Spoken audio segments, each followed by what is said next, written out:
Hello and welcome to Film Seizure. My name is Chuck Moore. With me, as always, are Jeff Arbuckle. Hi, Jeff Arbuckle. Hey, Chuck Moore. How's it going, Chuck Moore?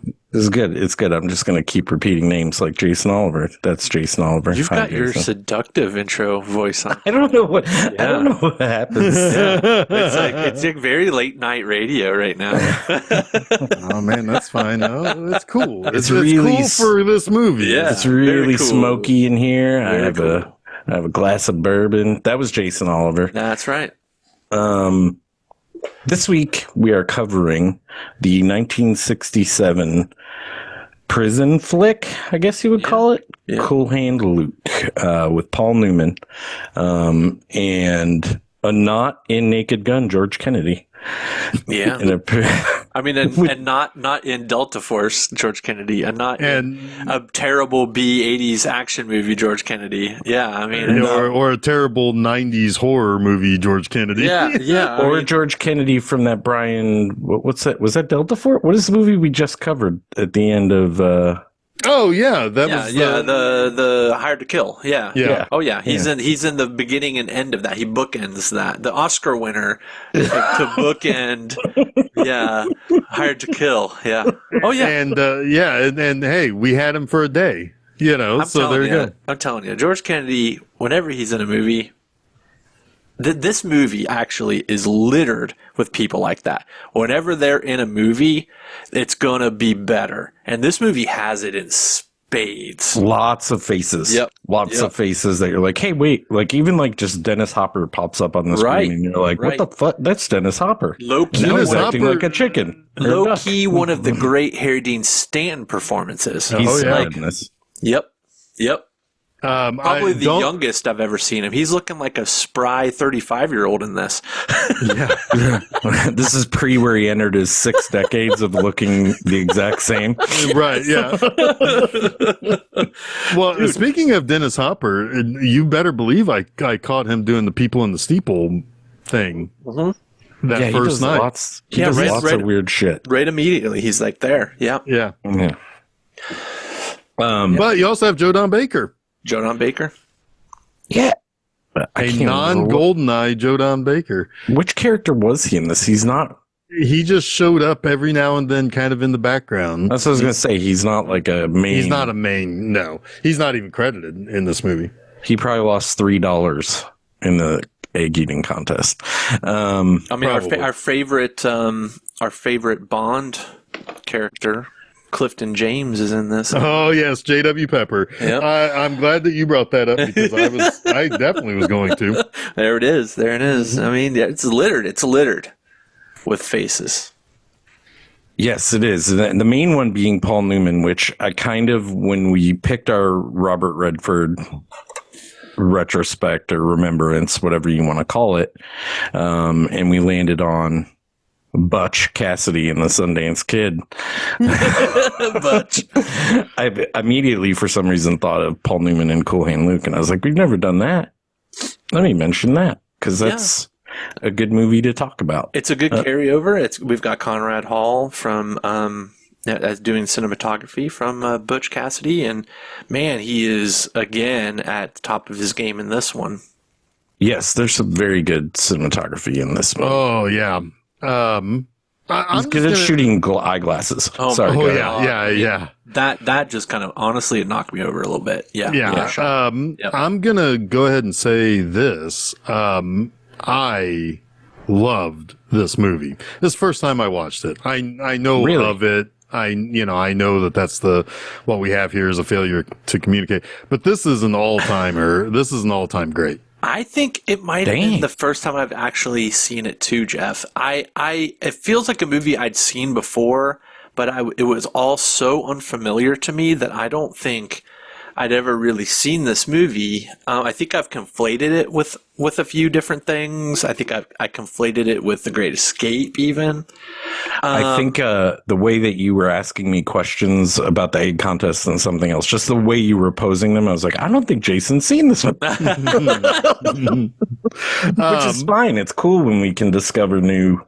Yeah. Oh, it's totally Cool Hand Luke when we can discover these Yes, it is. But you didn't even remember that scene. So no. So I'll just real quickly tell you my relationship with this. I can't remember the year. It was like 1993, 1994, maybe even 92.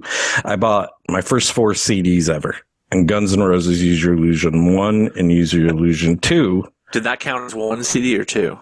It was 2 separate discs. So yeah, they were released at different dates. Yes, okay. I counted it as 2. Okay. Was it different dates? I bought them on the same so. day. So. I think they were.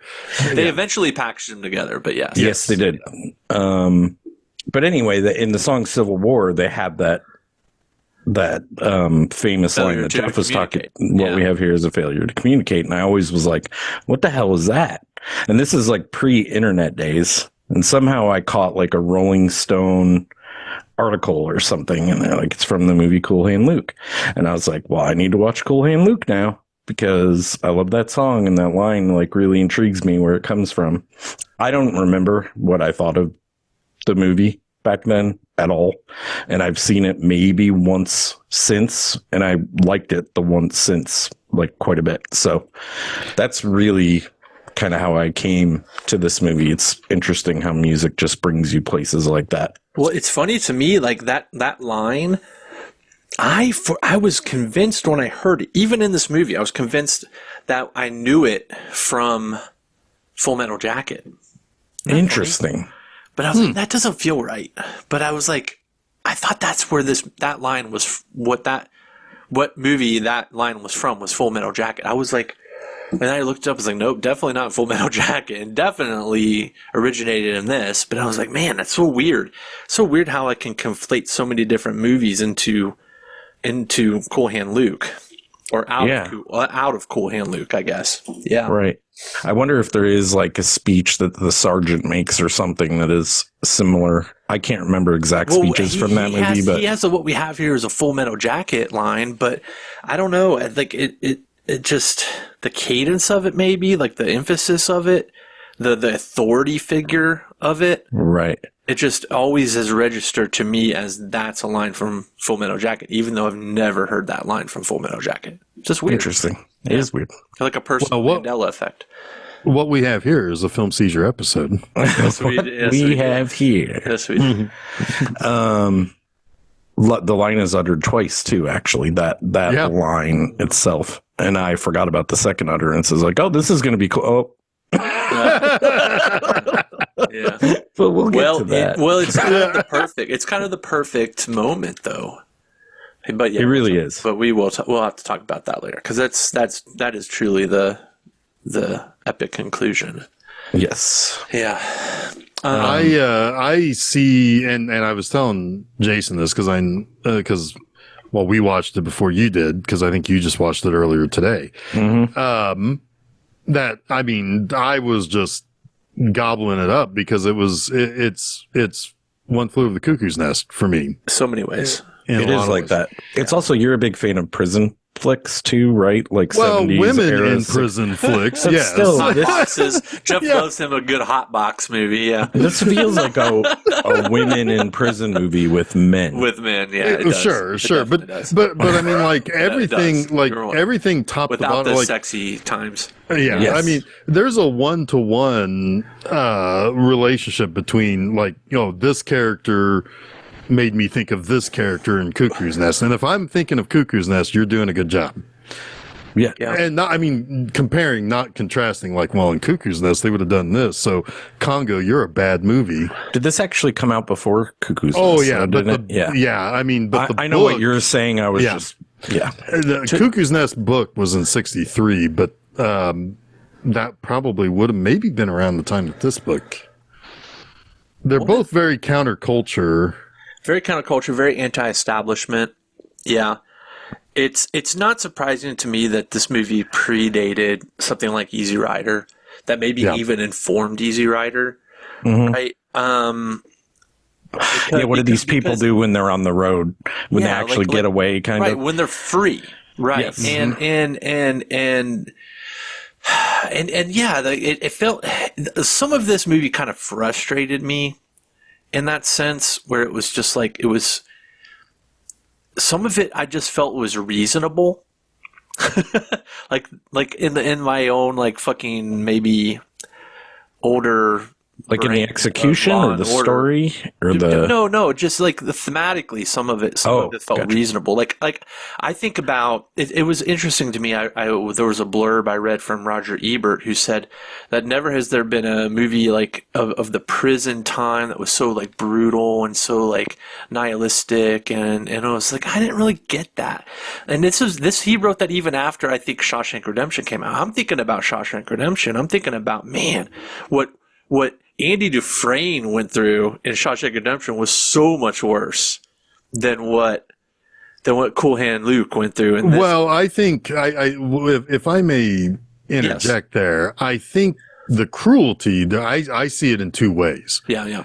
One, they're not really like, there's a cruelty in the sense that they're basically living in a barracks, that there's just a fence right there. Yeah. And they can't get to it. And if they even try to get to it, they're going to be wearing leg irons for the rest of their stay there. Yeah.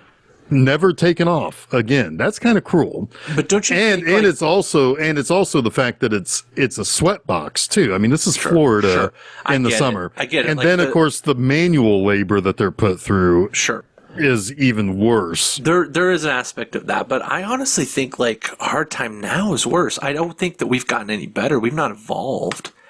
Like, to me, like they can basically get whatever they want. I mean, they're boiling up 50 eggs in an hour. I mean, they almost have their own private cook. I don't know. To me, like it just didn't seem like that hard of time compared to, I think, some of the more contemporary prison dramas that we see today.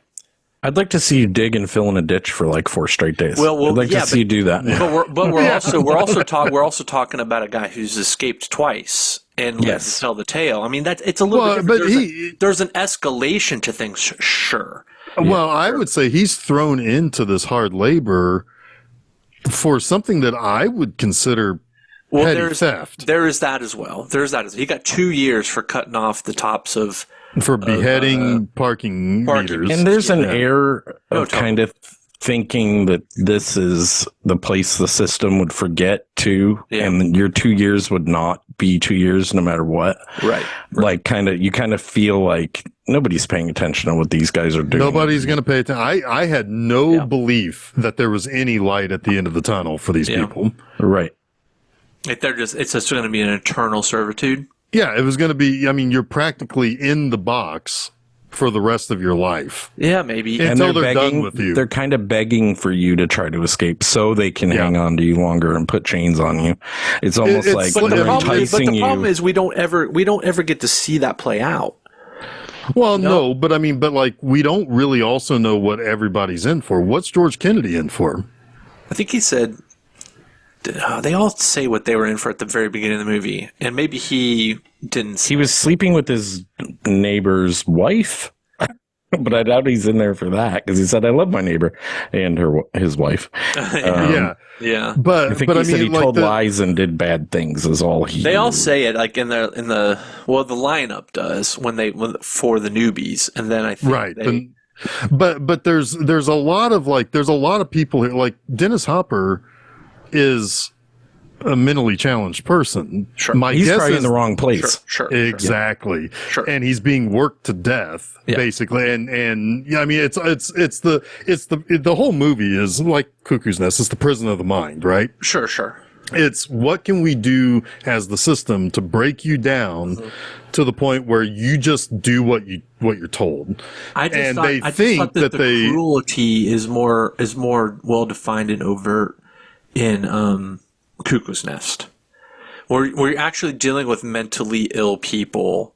It just felt more. Oh, it was the idea of we care about you, but we're still going to right. We're going to care about you, but we're not going to care for you. Institutionalization of the unwanted, right? Right. Whereas this movie, I didn't feel like it was ever that clear to me, right? I just kind of feel like they're treated no better than a prisoner of war, which is odd because our lead character is a war hero, right? Yeah. And but there's no, like I said, I don't think it, like Chuck said, I don't think it matters at all what your sentence is. You're there until you're dead. I just did not get that. I did not get that impression. I just didn't. I mean, I don't blame you for that. I tend to like the movies that make you fill in the cracks, and I think you do too. In a general, I do, but I never felt like it was that dangerous of a place. If you so here's my take on that, and I realized this very late in the movie, is that Cool Hand Luke is every one of them. Yes. Every one of them went through this exact same conditioning process and have been broken down to be in the right mind. Right. So if all of them except for Dennis Hopper, I think. So we learn the brutality of this place over time rather than when he shows up. Does that make sense? Yeah, he's the next cycle of the same. It totally makes sense. That's why they're all so disappointed in him when he finally breaks. Right. Yes. Right? Because he was the one he was their shining example. Well, he's the one they're betting on this time. He's the one that's going to do it. Right. It's cool. It's fucking Cool Hand Luke, man. Right. Yeah, no, I get it. I totally get it. And I think that from the standpoint of they are in there for generally petty crimes. There's one guy in there for manslaughter, right? The dad from the Waltons. It was an accident. Yeah. Which is everyone's story, but yeah. Right. Yeah. Sorry, go ahead, Jason. I just think that there are narrative things that I've seen in movies since that I don't know. This is kind of illustrate things in a more clear way. This is kind of like our conversation about the album Exile on Main Street by the Rolling Stones, which I fucking love. And I was like, you have to listen to this. And you're like, I've heard this done better so many other times. I'm like, yeah, but this is... It's fair. This is the first. Yeah. Yes. Genesis. Yeah. Right. Yeah, I get it. It's I told Susan, this is like proto Shawshank Redemption. Yes. And it is. It very much is. And I get it. I get everything that's going on here. And for 1965, this is a very radical movie. Most definitely. Well, 65 was the book. 67 was the movie. Whatever. Yeah. Whatever. Still radical. And yes, I can totally understand how it could plant some seeds of a generation of movies and sentiment, particularly Easy Rider, which kind of fucking blew the whole roof off of, the idea of anti-establishment. Yeah, I get it. I get all of its historical significance. I really like the movie. I didn't get too emotionally invested in it like I felt I should have until the end. Like the third act, I felt like is where it really kind of started to hit me. I almost cried one time and it kind of surprised me. Yeah. I teared up a little bit. Was it when they're watching Lucille?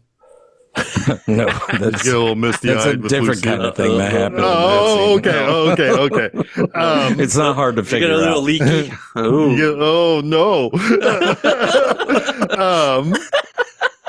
There is one other thing like though. That one.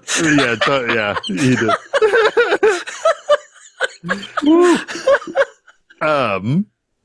There one other thing though that I do think is something that maybe you do have to kind of fill in the blanks a little bit for here, but like, I did kind of also was thinking about, it's like, okay, well, here's a guy who is trying or maybe, well, the movie has a counterculture element to it, right? Like the idea that you're bucking the system, whatever the system is. Mm-hmm. However, from the start, we have a guy who's a decorated war hero who probably came home from war expecting that to pay out for him, and he was also forgotten or was not thought of. And so, so he's kind of like, well, he's already kind of floating on the wind, right? And it would have been World War II, right? That he came home from. Yeah. Because this takes place in the mid-50s, I think, is something like that. Somewhere in the 50s. Yeah. So, like, he came home. He was kind of hot shit in the military. He's got all these, he's got Purple Hearts. He's got Silver Stars. He's got all this sort of stuff. And it's not helping him do anything in life. So what's the point of anything? So And so that leads to a night where he's wasted and he's beheading parking meters. He doesn't find any kind of worthwhile thing to fight for until he's back into an oppressive it doesn't situation. even look in the scenario. And again, this is like kind of guesswork on our part, whether he's trying to get booked. True. Like, it doesn't feel like he wants to walk away with the money. Yeah, he's just cutting shit off. He's just rebel rousing. Yes, leaving the evidence everywhere. Right. Yeah. Yeah. Well, and he's drunk. He's stumbling around. I mean, like, there's probably a whole story of what led to this moment. Yeah. That explains why he feels he needs to go and cut off the heads of the parking meters. Well, the whole story is his whole life. Yeah. Yeah. I mean, yeah. I don't know. It's another kind of thing about this movie is I don't ever feel like I understand Luke. I do. I think I do from his mom a little bit. For sure. Like that's the most context we get. That's the key. Yeah. Agreed. Yeah. But the fact that he went into the war a private and became a sergeant and came out of the war private is fascinating. Yeah. Went in as a buck private, came out as a buck private. Yep. Yeah. But was a sergeant. Like the men respected him, right? It's really interesting that you hear that from the beginning of this movie because it's exactly what the movie then mirrors. His kind of like rise and fall, right? We're going to tell this story again when you're you can do the same things, be the same person, and have totally different. He's charismatic results. He's like the norm. Like men follow him. He's a natural leader, but he can't respect authority, and he won't. Yeah, right. Of any kind. Yeah, and it does feel like he's carrying some kind of weight from the war. Yep. Which is again alluded to by his mom, even though she's talking about family instead. Yeah. But it's still like everywhere Luke goes, he carries the weight of everyone. Yeah.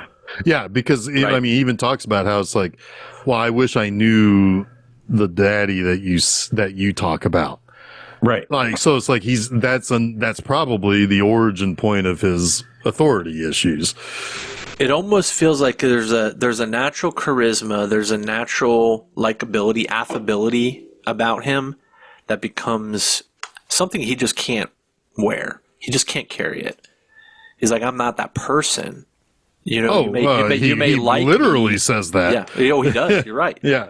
He's like, I'm not the person. I can't. I'm faking it. I can't be who you want me to be. Yeah. And that's the other thing about this movie is it's very Christ allegory. Like, my God. I mean, there's a shot where degree. Yeah. There's a shot where it's like it couldn't be more obvious. Yeah. It's all over there. It's all over this fucking movie. Yeah. Yeah. Yep. Go ahead, Jeff. No. I was just saying, it's like, it's when he admits to people that it's like, I'm faking it. It's that burden. It's that pressure of being the guy that everybody follows or likes or whatever, or admires, that he just, he gets to it gets to a breaking point where he says, no, I'm not going to be the guy that I'm not going to be a leader, even though all I do is inspire people to follow me. Right. Yeah.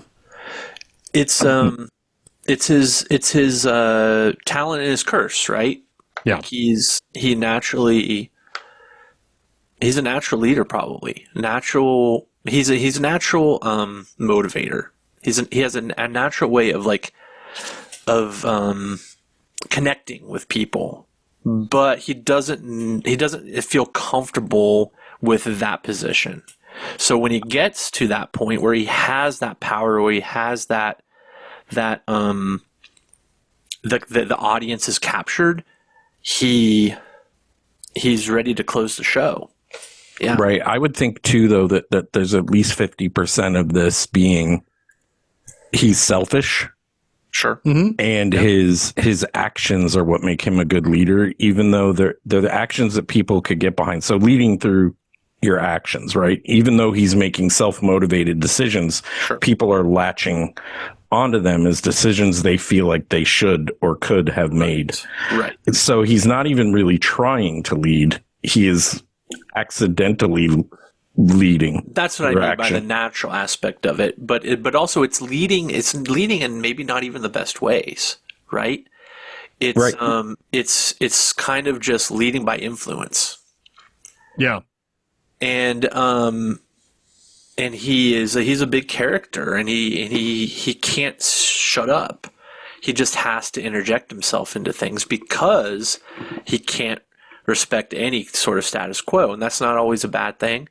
Definitely not always a bad thing, but it's sometimes a good thing. To the military, maybe it is a good thing. If you shouldn't be in the military if you can't adhere to some of that status quo, right? So he might appeal to people who are he's doing what they're thinking, but what he's doing isn't necessarily what's good for everyone.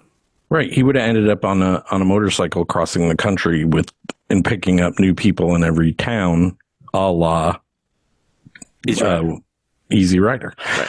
Like that's what he would. That's what he would do. He totally would. Yeah, absolutely would. Yeah, he could be an incredible cult leader, except he would close the cult when it got too tiring. Right. He'd bring out the Kool-Aid or something. Yeah, he probably would. He probably would. Yep. Because he does have an inability to allow people to attach themselves to him too, which is maybe ultimately his downfall. He has an ego, but it's not megalomaniac. Yeah. Megalomaniacal. Like, he doesn't need it. Exactly.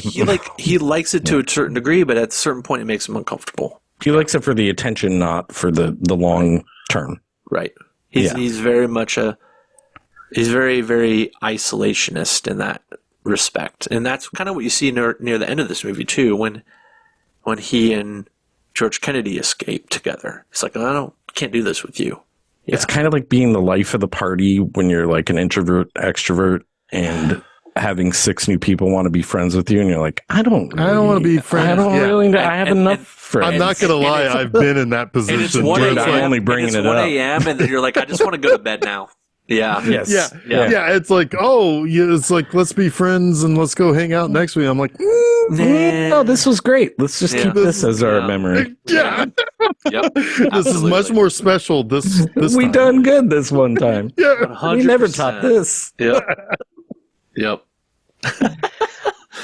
No, none of us have ever experienced that. We've never done that ever. Yeah, no. But it is interesting because his character, you don't get a lot of historical background, but you get a lot of personality traits, and all those personality traits make him relatable in different ways. Well, it's very similar to like a parasocial relationship, right? Like it's like I want to emulate that person that I see on this TV show or on this situation, but it's like then it becomes like that's not who they really are, or that's not good for them. Then you choose to live vicariously through them. Right. Yes. Like 100%. Right. You get out of here. That's me getting out of here in my mind forever. That's the picture in the magazine that I imagine myself in now. Or whatever. To me, the indelible moment in this movie, the thing that I've been thinking about all day is after seemingly he's been broken, right? And he's like doing everything the bosses say on the chain gang, fetching the water and everything. And he's walking by and the one guy flicks his cigarette at his leg. I love it. In disgust at what he's become. That to me is so much of what this movie is saying, right? And yeah, you can. I think probably a lot of what we're talking about already is in unpacking that moment, right? Mm-hmm. Yes. So many culminations of things in this movie. It's like one culmination after another. Yes. Which you don't often get, and which I think makes this movie interesting because I was surprised a lot too, having seen it before, at reactions of people and how they bought in or didn't buy into things, and like the result of that. It's true. I am a lot older, and I can probably identify more with life experience through some of the things that are going on here, even though I've never been to prison. But yeah, but you have life experience. You understand the nuances of people better than you did last time you saw this movie, probably 20 years ago. At least. Yeah. Yeah, I would guess so. Yeah, makes perfect sense. Yeah. So what do we have here? We have a movie about a guy who goes to war and comes home. He gets arrested for cutting the heads off of parking meters, like we had said. He gets sentenced to 2 years for that, and he is brought to, Jeff, you said Florida? Yeah, it's Florida. A Florida prison, which we've already kind of described, but it's just a little hot box, like 51 people. They can fit 50 like people in there. Yeah, it's like 50 people basically in a barracks that is effectively a minimum security but hard time place. But because I mean, it's sweltering heat, all the oh my god, this is one of the sweatiest movies I've ever seen. It's so sweaty. It's so sweaty. It's like when that one guy realized he's the racist. yeah, exactly. Jason would love that. I wish. Yeah, it's too bad he's gone now. But we only get one shot at that. So, but you're right. But no, I mean, like watching them try to go to sleep at night when they're like, "Fuck," they look like they just walked out of the shower. I've been uncomfortable. I've been in situations close to that where I'm like, I don't want to watch. I don't want to see this.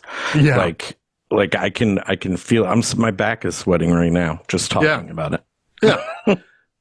Yeah, I'm a little warm too. I might have to take off my jacket. Yeah. But yeah, so it's like, but seemingly though, it's kind of easy going, and so the three new guys line up, and they meet the captain, who's Strother Martin, who we saw last week. Completely different personality in this time. Well, like around. I said, I didn't realize this was going to be your first experience with him. I was like, oh, we get to see Strother Martin being fucking crazy.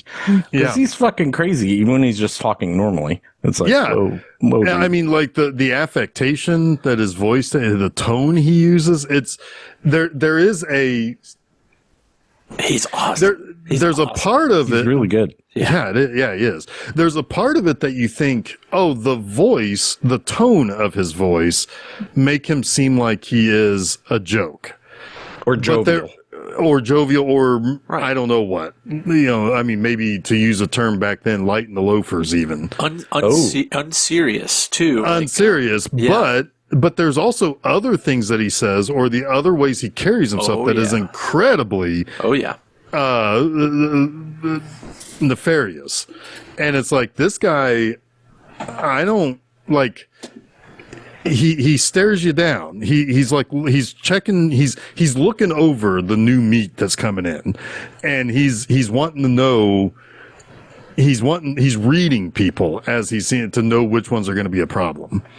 Yes, and his guards or bosses, because everyone has to be called boss here. Mm-hmm. Yeah, it's like line bosses and stuff. Yes, they look like they're very serious at all times. They look like the man with no eyes is very scary.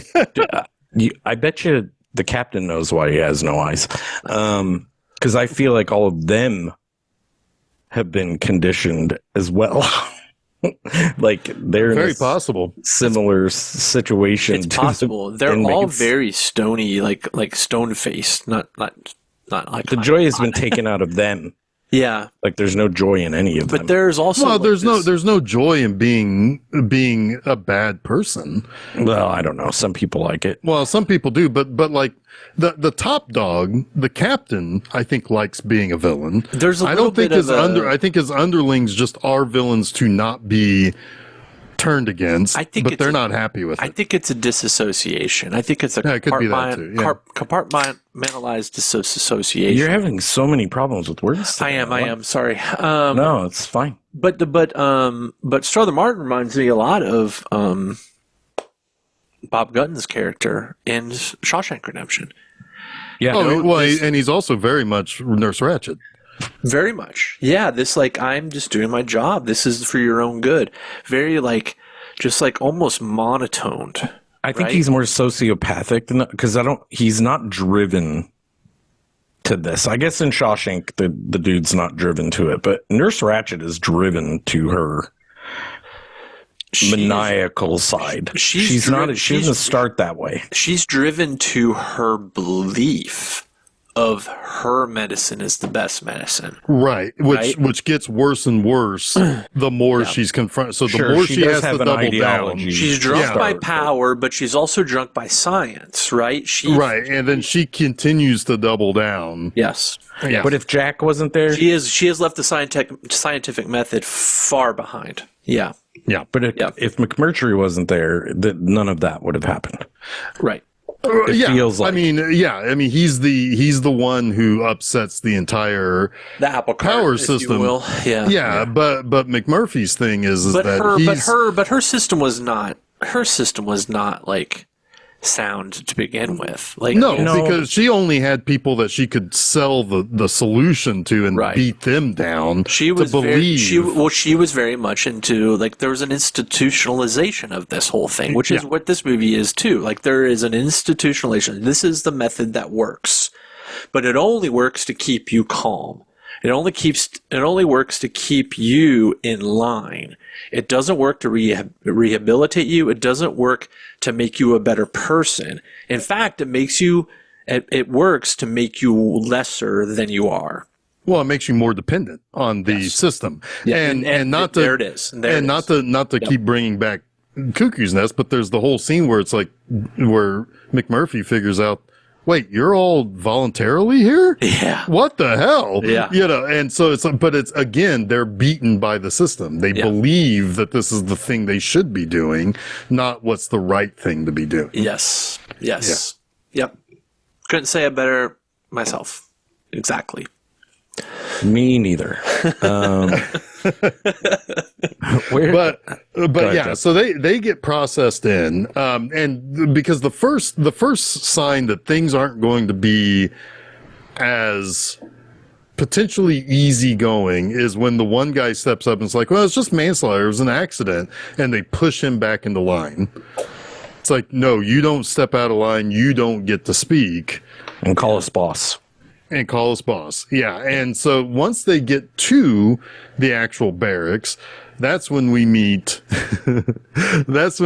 Carr, the guy who Clifton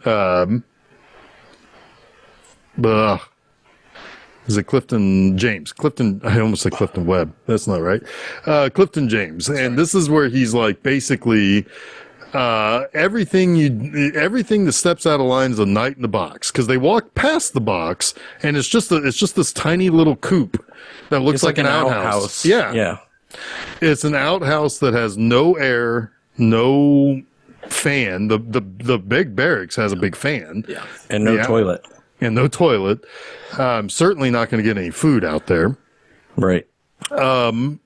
So yeah, basically, yeah, it's like got a pot to piss in and a pot to shit in, I think. Yeah, that is basically it. Yeah. But yeah, it's like any man forgets his number, the number that they're always supposed to wear. That's night in the box. Any man loses a spoon to eat with. Night in the box. Anybody who plays grab ass with people? Well, that's a paddling too. It's a paddling. Well, what I thought of, so I was having this side conversation with Jeff. I thought of, and they dock ya from Hudsucker Proxy. Yeah. Right? Well, and I was thinking of Jasper from Simpsons. That's a paddling. Yeah. No, that's what I'm saying. Like yeah. But it's like clearly the writers of The Simpsons and the Coen brothers have seen this movie. I've got a feeling the Simpsons writers back then have seen a lot of these movies. But yeah, it's like basically there's a billion different things that if you don't do, it's a night in the box. And Cool Hand Luke tests his wry sense of humor with this by basically cutting him off to say, oh, you mean it's a night in the box, basically. And Carr even says he's not even gotten into his prison outfit. Like, I hope you ain't gonna be a hard case. Yeah. He is. He is. Oh, I mean, Carr spots it immediately, and probably I have to assume the captain has already spotted that there could be a problem here, especially because he reads off his heroics. Right, that's the thing. Like he had like a Silver Star, 2 Purple Hearts. He had all these military awards, and we already mentioned this, that he went in as a buck private, became a sergeant, and left as a buck private. That's all you need to know. He's not going to do well here. This is not going to happen. Yeah. Yeah, and it's almost as if from the jump, they're basically going to break this guy down. Yeah. Yeah. They're going to figure out a way to break him down. Yep. But we once we start to kind of meet everybody else, this is where we have all of our various faces. One of the new guys is Harry Dean Stanton. He's one of the guys in the line. But then you have fresh-faced, 35-year-old looking Harry Dean Stanton. He's probably like 20. I gotta look it up. Actually, he was born in 1926. Holy shit! So he was 40. He was 40 in this. So he actually looked younger than his age for once. For once. Yeah. That's wild. Yeah. But yeah, this is where we meet like the various other people. This was his third movie. He never looked younger again. Agree. I mean, my God, that's funny that he was actually older than I thought he was in this. That's a first. That's funny. God, he's great in this. Sorry. The key person though is Dragline. He's kind of the guy that everybody defers to in terms of the prisoners. He's the captain of the prisoners. Yeah, and that's George Kennedy. He's the biggest son of a bitch in there of all of them. Yep. I mean, physically, not just, and he carries it. He's also the guy that Adam Sandler based his whole comedy routine as. It's so true. It's so fucking true. His good old boy, kind of like a little bit like African American, like Southern thing. Yeah. It's very Adam Sandler. It is very Adam Sandler. Yeah. Yeah. I bet he's seen this movie. Probably. Yeah. It even influenced Adam Sandler. Yeah. But yeah, so like he's, and Dragline is not going to be one who's going to be instantly impressed by anybody who comes in. And, you don't get your nickname. You don't get a name until Dragline gives you a name. And, but yeah, and so basically like, and he kind of like in a way also like in the cartoons, he's kind of like the bulldog that's got the little chihuahua around. He's got a guy who's always with him. Right. Yeah. And he, it's like that. And basically, they're going to go out the next morning to work on the sides of the road, basically mowing the grass with sickles. Yeah. The thrashers, basically. God, that looks miserable. It does. Sure does. And, they're riding over in the truck, and one of the guys already saying, it's like, these new guys, they're screwed. It's like, it's going to be hot. It's going to suck. And so one of the guy who was like in the first day was like, oh, it was an accident. It was manslaughter. And he's like, he tries to get. He pays $1 for the broom duty, which does not exist. And it gets him into a little bit of trouble where he has to spend a night in the box. Yep. Because he's arguing about the job he's supposed to have. Yeah. And Dragline's like, look, man, but we didn't get him in trouble.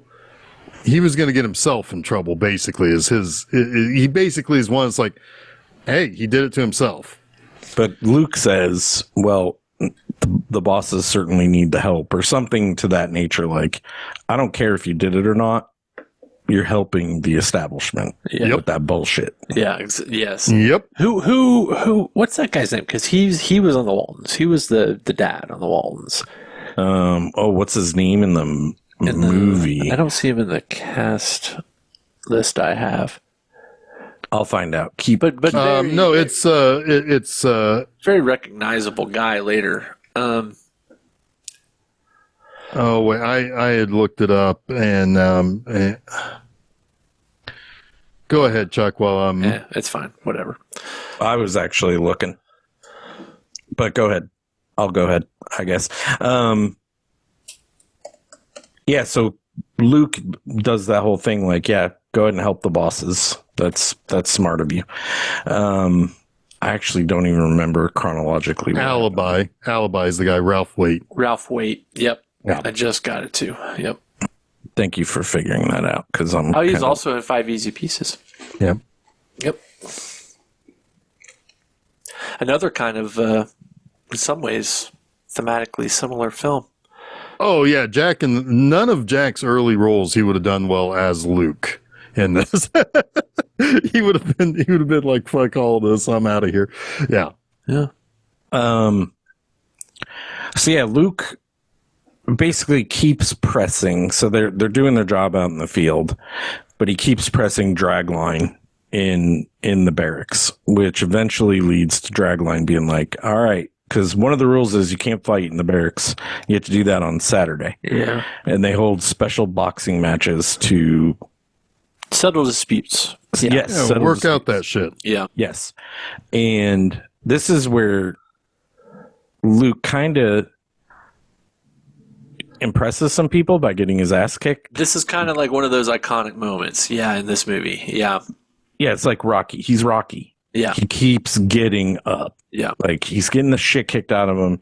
He's getting up. The only difference between this and Rocky is he never actually really lands a good punch and doesn't win the fight. Oh my God. Some of the punches he does. Well, he doesn't win the fight in the first movie, but Rocky. He tied. No, he doesn't. He goes No, he the lost. distance. He lost. Oh yeah, he did lose. But he does not get any good punches. They're all sucker punches, and they're all like weak and hilarious. In this it's almost like he could have held his glove on his head and let him swing at him. Yeah. And I love it towards the end where George Kennedy just kind of picks him up and like sets him back down. It's like, come on, man. Yeah. And nobody's stopping it. So he doesn't know what to do, right? So it's kind of like foreshadowing of the tarring the road moment later, right?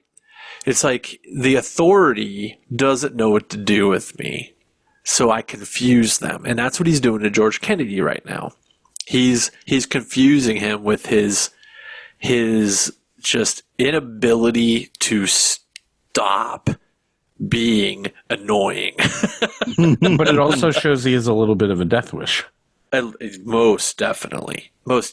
He has Maybe not even a little bit of a... He has no real regard for his life. Yeah.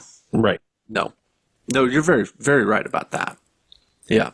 So it is an early inkling into that, like, this man's never going to give up to any oppressor. Like that is dangerous. Yeah. And it's dangerous. Yeah. Yeah. I think before this, though, we also see his mom. Not before the fight. No. That's not really before early. That's really early. The mom comes later. Oh, okay. Well, it's shortly after then. It's before the tar. It's before the road tarring. It's before the road tarring, but it's after the yard fight. Yeah. Go ahead and talk about it, because mostly interspersed with all these scenes is just them cutting and digging ditches. Pretty much, yeah. Yeah, pretty much. I mean, it's just kind of giving you the life of an inmate here. Is it's showing the progression of him winning over the crowd, and maybe I think the card scene happens after Mom 2. That happens before Mom 2. Yeah, that happens. It does happen that before. happens like pretty much right after the yard fight, because he bluffs. Luke bluffs in the poker match, and Dragline, he backs the guy who he's up against in the poker, and he's like, no, call. And then when someone's like, Luke raises, he's like, nope, you need to get out of this. Yeah, he has a pair of kings. He's got back. a pair of kings, or something like that. And then he shows his hand. Well, he doesn't even show his hand. Like Dragline, like he's kind of an asshole here. He pulls his hand over to show him what he got, because he wanted to prove to everyone that he had the kings, but in reality, he was bluffing, and Dragline was just as much fooled as everyone else. And that's when he's like, you had nothing. He's like, well, sometimes it's cool to have nothing. Yeah, sometimes nothing can be a real cool hand. Yes. Oh yeah, just like you had nothing when you came at me earlier today in the yard or whatever like that. It's like, just shrug. But at that moment he sat down next to him. He was like, I'm going to sit down next to my man, Cool Hand Luke. And they were. Yep. That was it. And then the movie ended. Yes, and that was the end of the movie. Yep. Everybody lived happily ever after. They all got out and in their scheduled time, and they went back to normal life. Yeah, that's right. But for their relationship, that was the moment that Dragline and Luke were like buddies. Like Luke establishing some rapport. Luke had pretty much won over the barracks at that point. Like it was a done deal.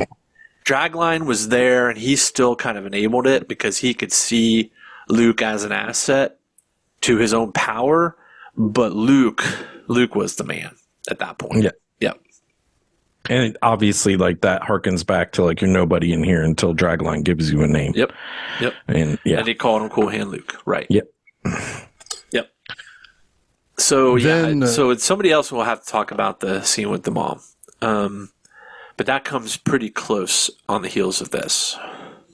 Yeah, so the mom shows up, and she's basically toted around by it's Luke's brother or sister. Brother, and his brother John and his nephew. And his brother's son. Yeah, his nephew. Yeah. Luke's nephew. And she's basically like, I mean, you can tell things aren't so good because she's just basically, she's like on her deathbed of a truck. Basically, yeah, yes. Literally, it's like a rolling hospice. It's like a mattress in the back of a pickup. Yeah, that'd be kind of fun to ride around with some kind of like bedding and drapes. It's like you're not going to get eaten by the mosquitoes, but what's probably the only way they could get her out there, right? Because she's like on death's door, as she says. So they probably had no other way. So she made a real effort to go see Luke before she died. That's, I think. Well, he definitely couldn't have gone and seen her. Exactly right. Exactly right. Yep. And they just kind of talk about like how he was brought up and, about how, the various struggles that, that they've had. And they don't seem overly close. No. Well, I don't know about that. She clearly loves him the most. Yes. Out of her children, no matter how many they have. And that's why she tells Luke, like, I left the house to John because I have to make up for all that I've given you. Yeah. She's given him a lot, according to her, emotionally. Yes. Yes. So she probably babied him. She probably cried every night that he was out of war, and he has let her down enough times, I think, that probably puts the strain that you feel in this, thinking they're not close, because he was the chosen son. Yeah. And he failed the family. It also explains the strain between him and his brother. His brother is very, very, like, just dismissive of him. Yeah. Yeah, I mean, his brother, at the very end of it, his brother hands him his banjo and says, there's nothing to come back for now. Yeah. I'm like, damn, dude, that's biting. Cold. It's so... The one line that dude has is like the harshest... It is. It's delivery of a line. It's almost like the most devastating thing in the movie.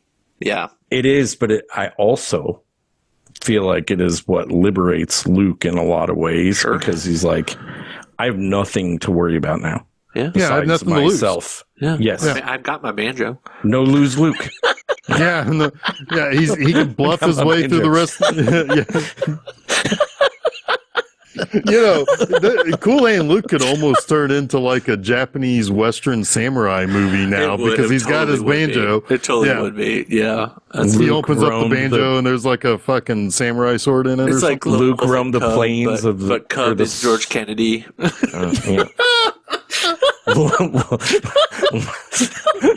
Lone Wolf and Drag. Lone Wolf and Drag. Oh my God, there's a lot of directions you can go with that. That's fun. But yeah, Jeff, I do want to hear your perspective on that, because I did get the feeling that there was a very strong bond between them that evaporated a little bit. I think you've covered it, because it's like, I think it's that disappointment where it's like, I want to see you one more time. I'll always love you, but you're a disappointment. And he understands that he disappoints her, but again, it's kind of there is a character flaw in Luke, in the sense that he does not care, really. I mean, he cares. I mean, like, I think he does have a moment where it becomes real, coming up here shortly. Really good moment. I do think, though, he feels untethered to his family, to the point where it's like, I think he is not as close to his mother as she is to him. Maybe that's I also he calls her Arletta. He calls her by her name. He doesn't call her Ma once. Ma, yeah. It's just not an instinctual thing for him. I wondered about that, and that this is not worth like arguing over, but it's worth mentioning. So it felt to me like he was protecting her by not being emotional. Maybe with her. Maybe. Like, almost like, why make this any worse for her?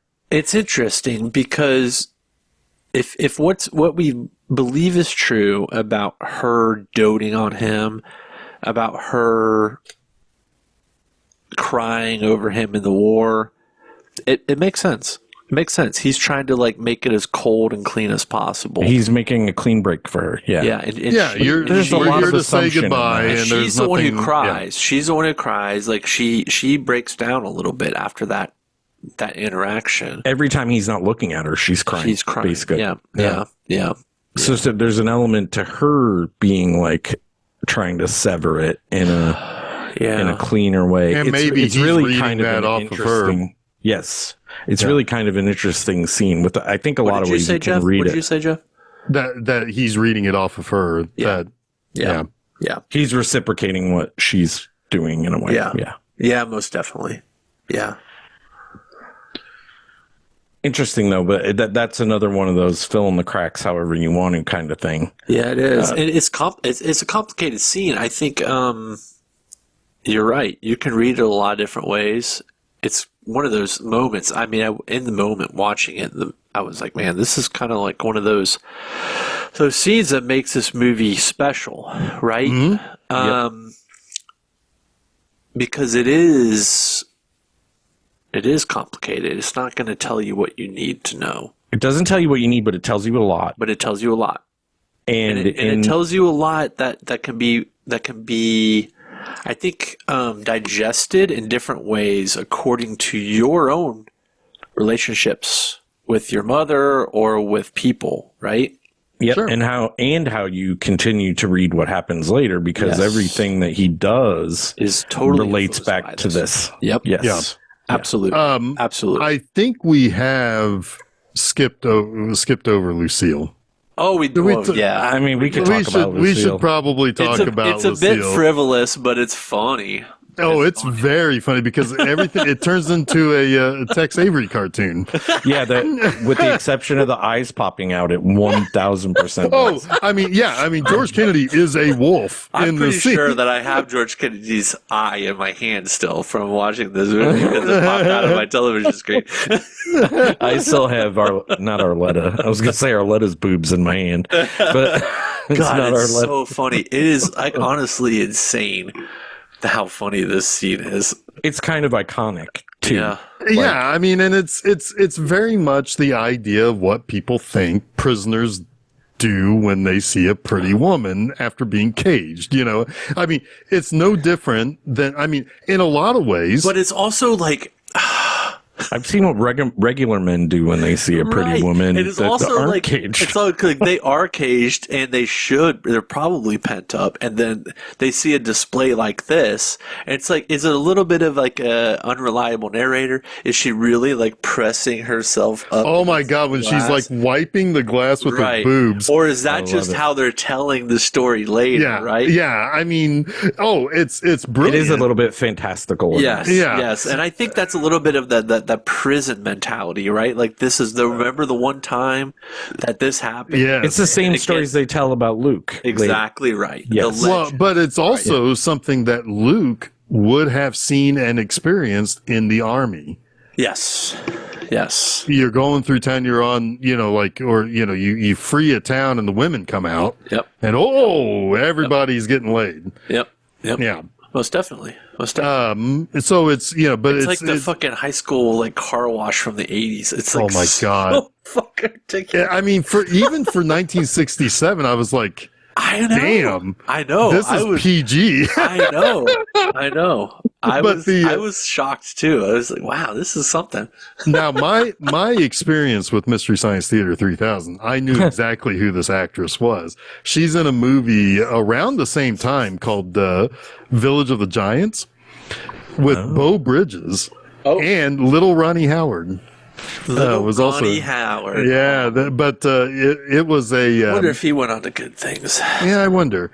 But yeah, Joy Harmon was her name, and it's like she's somebody who has a look that it's like you recognize it because it's like it's not a natural look.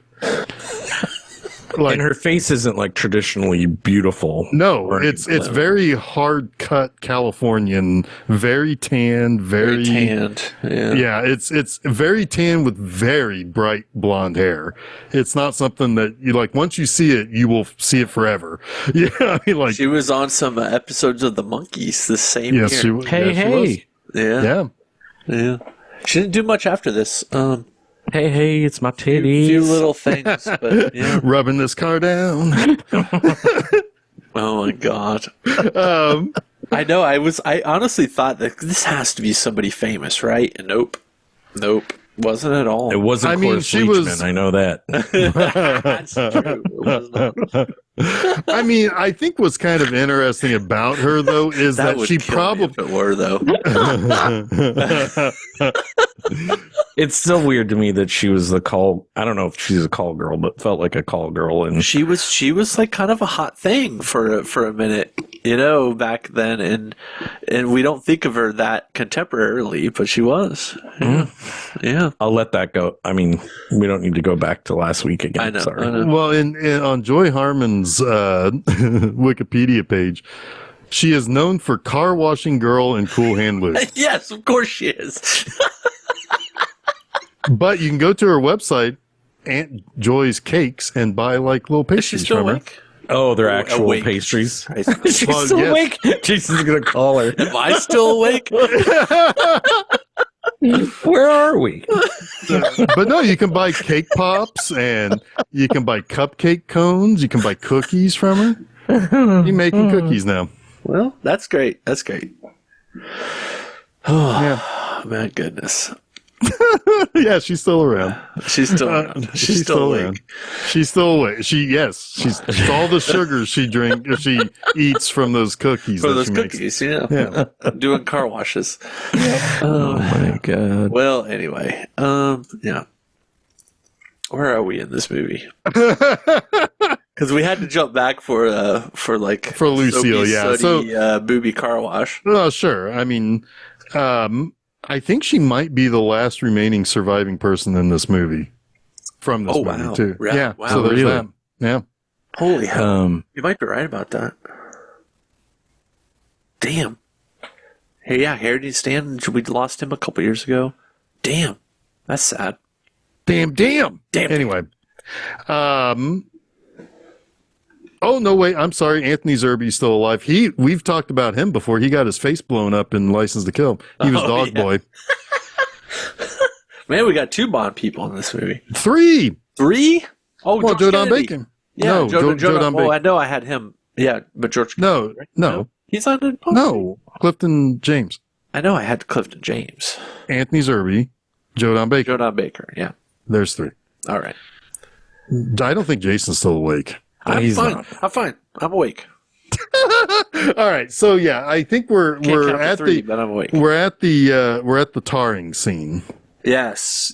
So this is basically again, this looks miserable. Can you imagine? Like, these guys got black lung this afternoon. So I was trying to figure out the logistics of this. This movie assumes a lot about what you know about the mid 60s. Or the 50s in this case. 50s in this case. But they're going to tar an entire road. And what does that mean? And I don't really quite understand what's going on here. Maybe you can explain it, but there is a car that is like laying down the spray tar. Oh, that still exists today. Yeah, yes, yes. It's like asphalt generally. Yeah, it's blacktopping it. We'll think of blacktopping, yeah. But then they're throwing somebody in advance has laid down this sawdust on the side of the road in big piles.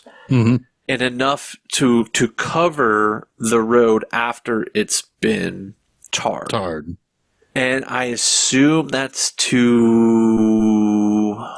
My guess is this is just from my past days of tarring roads on a chain. I was told by the boss that, I think what it is... Yeah, boss tar. I believe it's one of two things. I could be wrong. Anybody can correct me. Does that cool it down? It's either to help it set so that it's quicker to basically cooling it down. It evens it out a little bit. It evens it out. It creates a maybe like a little bit of a texture, but it also maybe makes it drivable sooner. Or it is it's like something that protects that layer of tar from the elements. Because that sawdust is going to get embedded into it. It's going to get baked into it, right? Yeah. So it's maybe it's like fortifying it. And maybe it's a combination. Yeah, maybe it's a combination. Fortifying it in some way. Hey, Chuck, you've tarred roads before. Yeah, what are they doing Tell us about when you used to tar roads. What is the sawdust for? I was trying to figure that out because... We've been ruminating on it for the last 5 minutes, so... The sun would fucking dry it in minutes, it feels like, so I don't know why you would... But it would be very sticky, though. Yeah, which is the way roads used to be. When Does it give it texture? Does it give it, like... Does it give it something where it doesn't transfer to the tires of the car? It probably gives it more traction. More traction? Maybe you're right, Jeff. It doesn't, like, get stuck on the wheels. I don't know. I fucking fine. Well, whatever it is... Luke decides we can do all of this. If this was a deep research episode, we would know. We would know, but we ain't got time for Cool Hand Luke. We don't. No. Cool Hand Luke would tell us not to worry about it anyway. Don't worry about it. It's nothing. It's nothing. But no, he decides it's like, well, let's work faster and be done quicker. It's hot. It sucks. Let's just do it faster. And so basically it becomes like a competition between the two sides of the road to the point where they finish like 2 or 3 hours early. And it's the first time we really see Dragline and Luke working together in like a common goal. Yeah. And it makes the guards, or at least one of them, like, what's going on here? This isn't good. Yeah, it's like, they're unionizing. Yes. Yeah, there is definitely speculation, like, because they don't want... The more frustrated they are with each other, the less trouble they're going to cause outside the barracks, right? Oh, yeah. Well, it's the whole concept of, you got to fight keep everybody beneath you fighting. They won't fight you. We've never heard about this concept. This is not anywhere now. No, it's like, it's like poor people need to fight with other poor people so that, that's the way. It makes competition. Yeah, it just makes the world a better place, everybody. Everybody. So I mean, it's that old tried and true: power wants the people under the power to fight each other so that they don't gang up on the power. It's like there is a concern here. But for the prisoners, they finish with 2 hours to spare and they can just kind of sit on their shovels. Yeah. And this is when Dragline, like I said, they work together, but now he's starting to idolize Luke a little bit. And he's talking in the next scene, I think, about how Luke powered down some food at dinner and somebody else is like, oh, whatever. He didn't do that good. And he's like, this man can eat anything. And he's like, I can eat 50 eggs. Well, how much time you need? In an hour? In an hour. I can eat 50 eggs in an hour. Thus begins the most compelling sequence I've ever seen of somebody egg poisoning themselves. Yes. We just started talking about the eggs, Jason. Oh, this is so good. This is so good. Well, hit us with it. Yeah. Well, so the last thing we said was he said he could eat 50 eggs. If that helps. So I thought, no fucking way. My initial thought was that's a lot of hard-boiled eggs. A lot of farting going to happen that night. I'm a person who eats like 1 or 2 hard-boiled eggs a day. It's true. I do. I like hard-boiled eggs. They're great with a little salt on it. A little salt, little hot sauce. I enjoy hard-boiled eggs. But I thought 50 in an hour? That sounds like a lot. That sounds like death. It sounds like vomitous, right? So I looked up the record, and I was like, what's the record for the amount of hard-boiled eggs ever eaten? I love that there is one. Yeah, there is. Of course, I knew there was. I knew there would be one. I knew there would be, because we're in the age of competitive eating, right? I was like, surely there's a record. The record is by Joey Chestnut, of course. He is the champion hot dog eater. He's the number one competitive eater in the world. He has eaten... This is unbelievable. It's insane. He has eaten 141 hard-boiled eggs in 8 minutes. That guy just was deep throating those.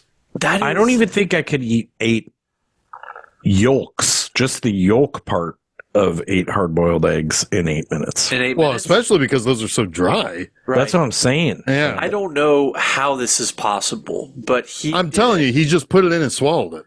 There's no way he's chewing. No, he's got to be chewing, because that's like crazy. No way. That's crazy, because you don't get the enzymes going. You have to get the enzymes in that. I'm telling you, he's just... There's no way. Just taking it. There's no way. Taking it like a champ. If he's just, that's like Homer Simpson with the peppers. He coats his mouth with wax and then just pushes them in. How has this episode evoked like 3 Simpsons episodes? It's the Simpsons James Bond episode. I'm sorry. Seriously, that's 3.4. No, sorry, that's 1 egg every 3.4 seconds for 8 minutes sustained. That is absolutely fucking insane. I don't understand it. I don't. Do you believe honestly believe it's possible? I don't believe it's possible. Is there video? I'm gonna look and see. But Cool Hand Luke just barely eats 50 hard-boiled eggs in an hour, which I do think is like a reasonable effort. It's not reasonable, but it's not possible. But it's possible. Now I know it's possible. It's more than possible. But for the average man, yeah, I guess. And yes, I would probably feel like I did after it. Because holy hell, it sounds terrible. But I love Joey Chestnut. Chestnut His trading for it. Yeah. He's like out there in the yard. Bryn walked down during that scene and she's like, what are they doing? It's so good. It's like, well, just wait. This is when this movie is kind of at its most jovial, honestly. Like this whole moment is like this really nice break from reality. And it's honestly like what Luke says. He's like, well, it's a thing to do. Right? Yes, and I think he knows it's a thing that would just take people's mind off the things. Right? Yeah.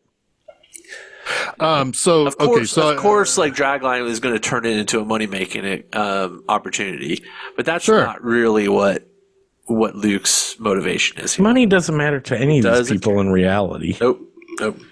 So Joey Chestnut has a video on YouTube called the Cool Hand Luke 50 Hard-Boiled Eggs Movie Food Challenge tribute. Oh my god. So he eats the 50. Yeah, in like how many minutes? Like 3 minutes? 6 minutes, 53 seconds. And I'm guessing 5 minutes of that is set up. Yeah. But the video is be chewing them. Move ahead. Hang on a second. Go ahead and all right. Go ahead. Because all I was gonna say is this movie gets really weird here because while you think it's gonna be about the rest of their stay in prison and trying to escape and all this terrible shit that happens, it turns into a prison circuit competitive eating movie. Yeah.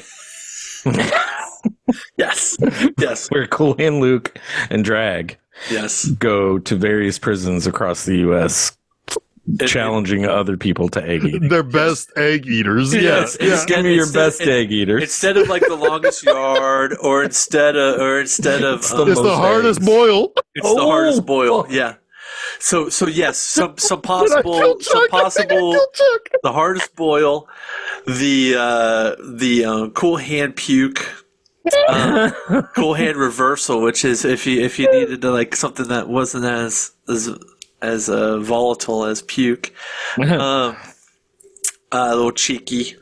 Yeah, and I like the idea that he wants to compete with the best, right? And the only way to compete with the best is if he breaks out of prison. And so the reason why he breaks out of prison is to go and compete at the 4th of July hot dog eating contest at Coney Island. Right? And so that's the whole like culmination of the movie. It's like him like trying to get there to compete. And then, of course, like all of the bosses are in the crowd, like trying to like. I have a question. Get him off the stage, but then there's also the people who are like, no, you gotta let him compete. Then he wins. He wins at the last second, and then they take him off to jail. Oh, I was gonna say the president comes and fucking absolves him of crimes. No.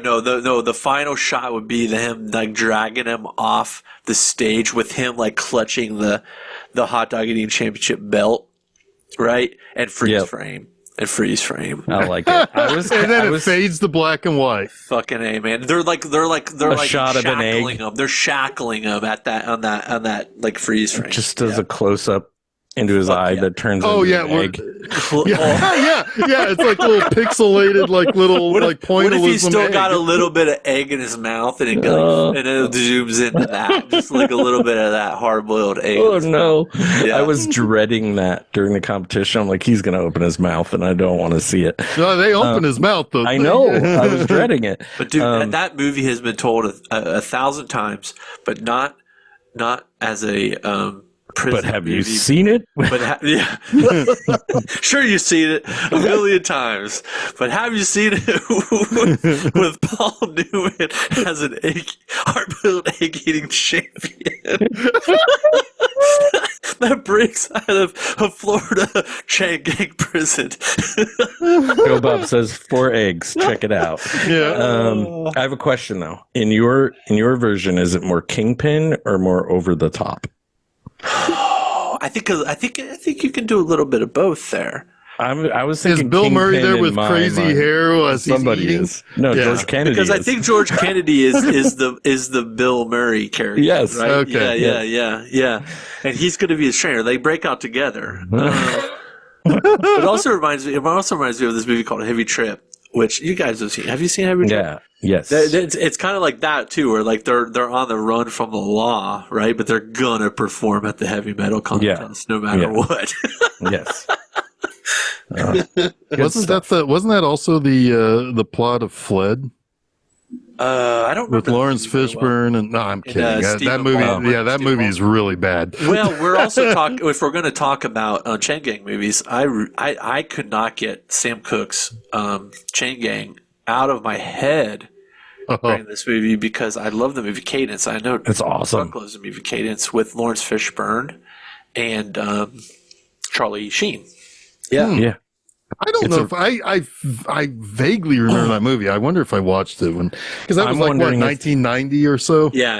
I'm wondering if it would be a victim of its time for new watchers. Could be, because I would probably still love it if I watched it. It's been a minute since I've seen it. I probably haven't seen it since the late 90s. Yeah.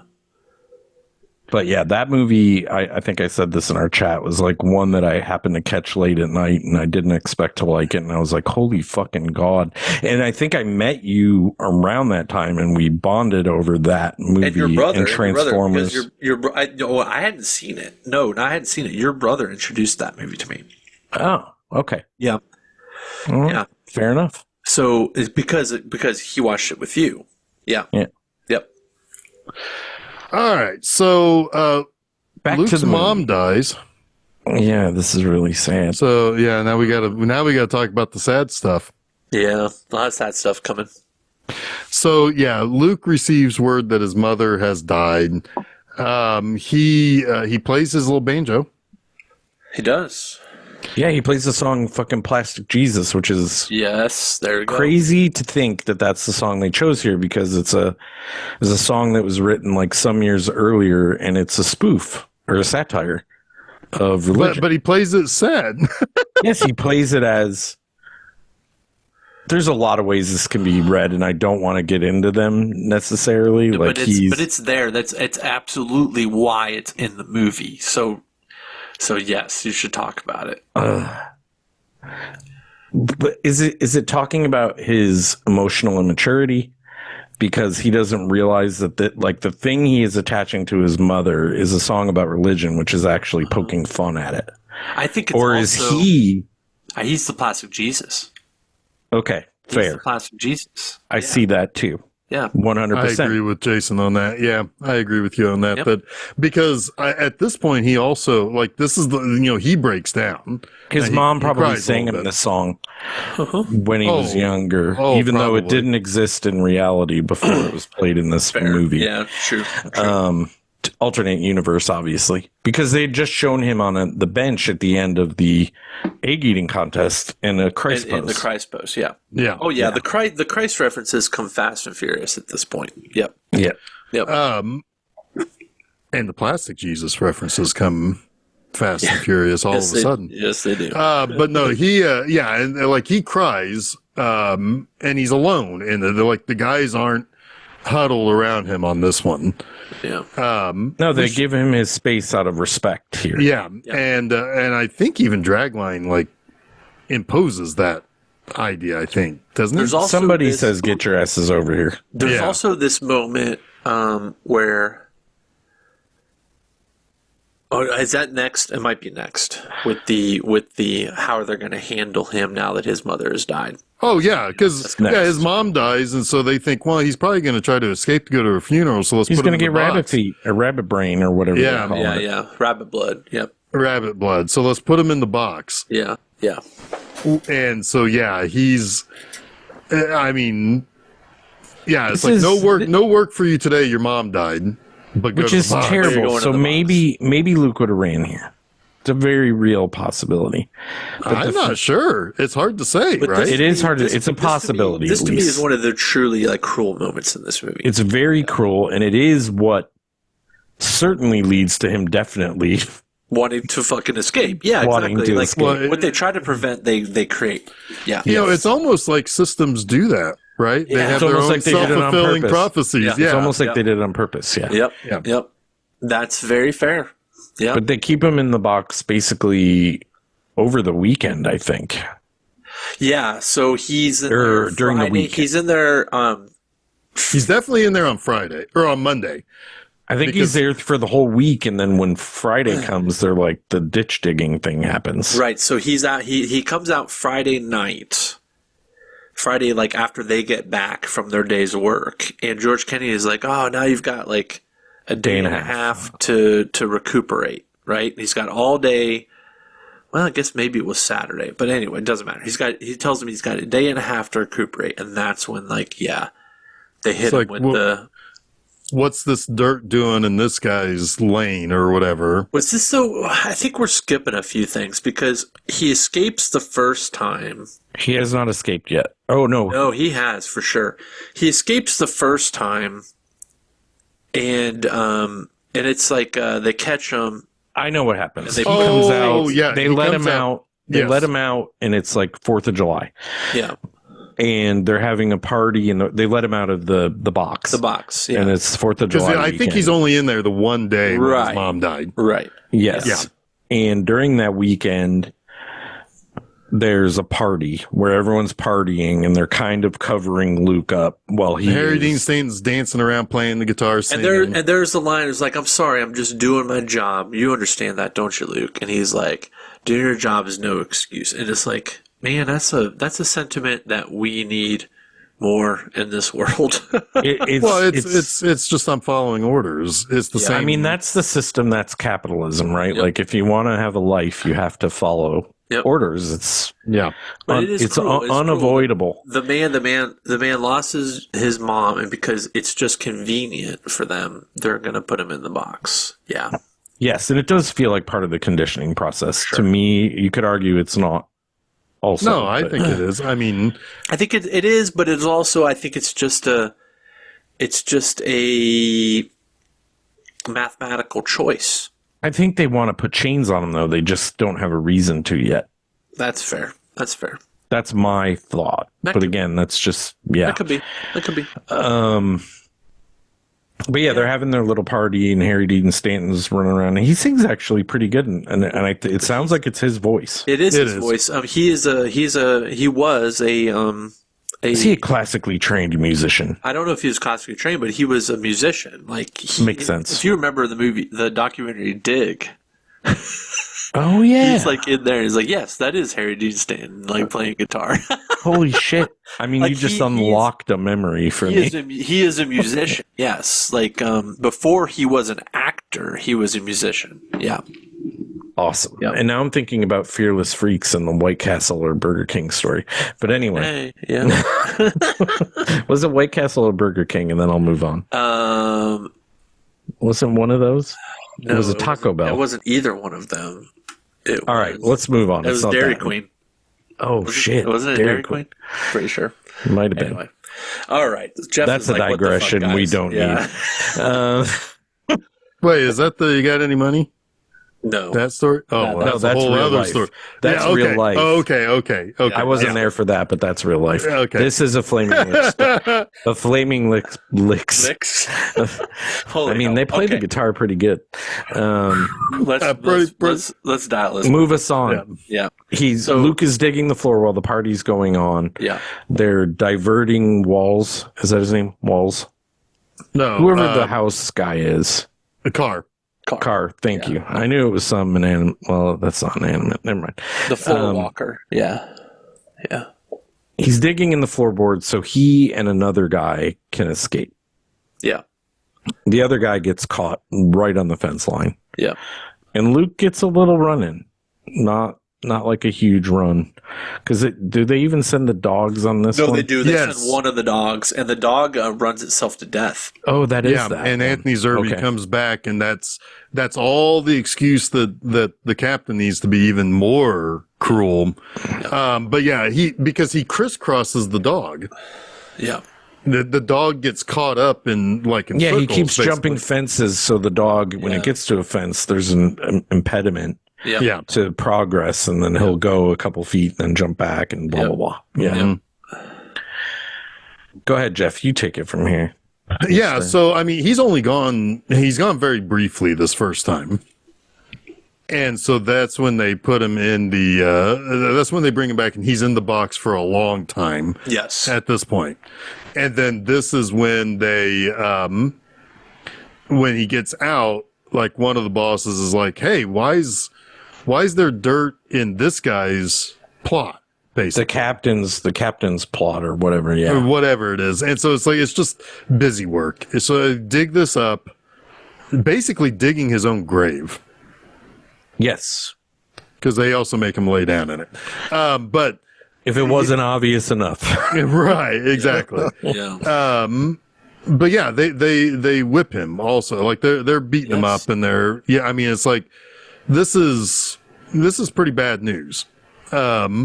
And at this point is when he's like, please, no more. Yeah, don't hit me again. After 3 days of it.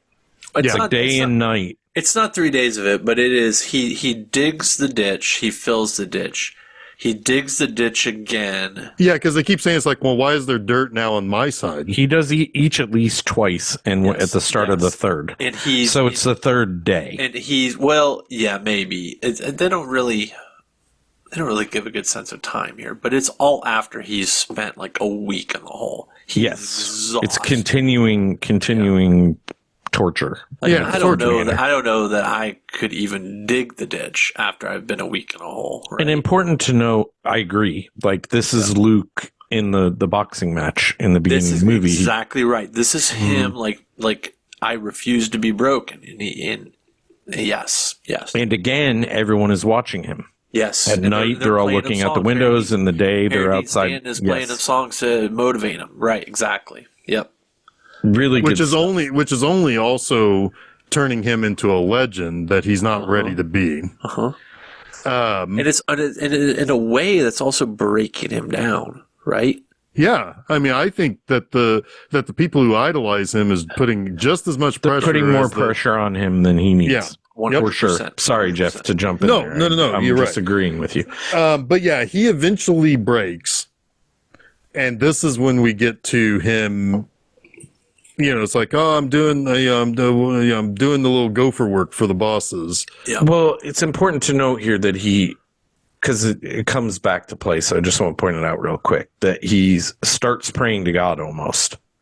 Mm-hmm. He's like, please, God, don't hit me again.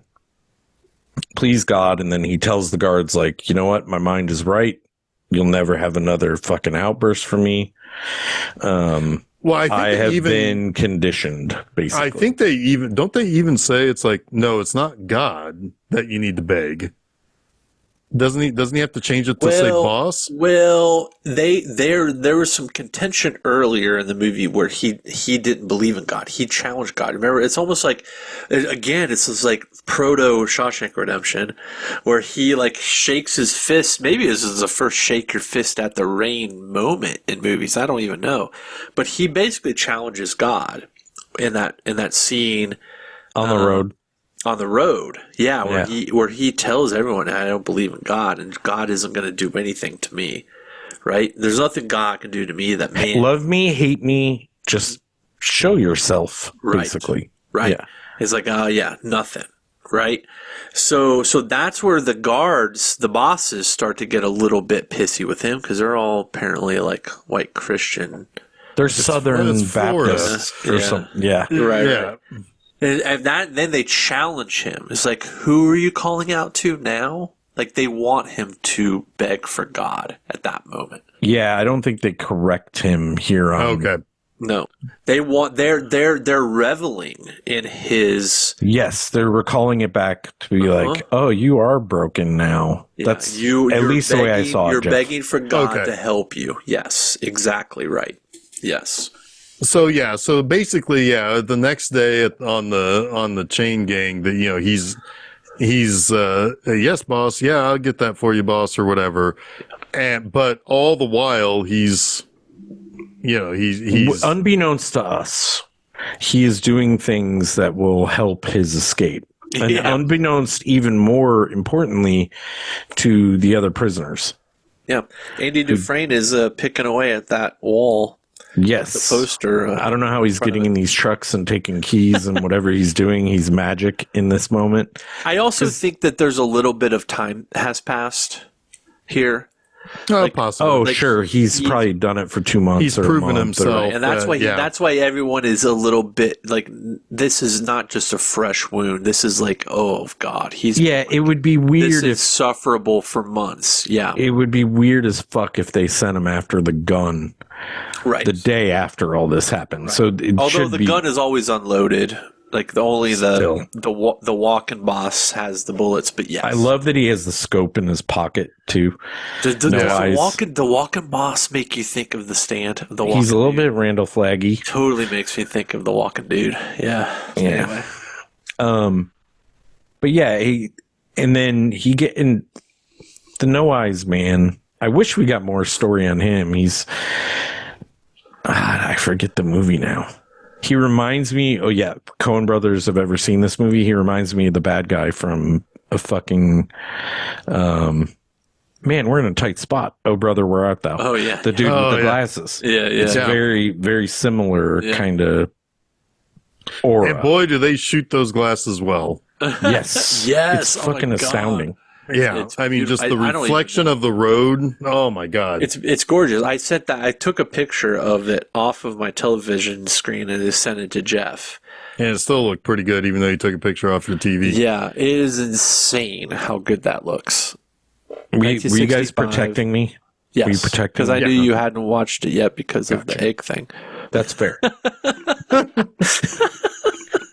The egg thing is always the thing to know. The egg thing. Yes.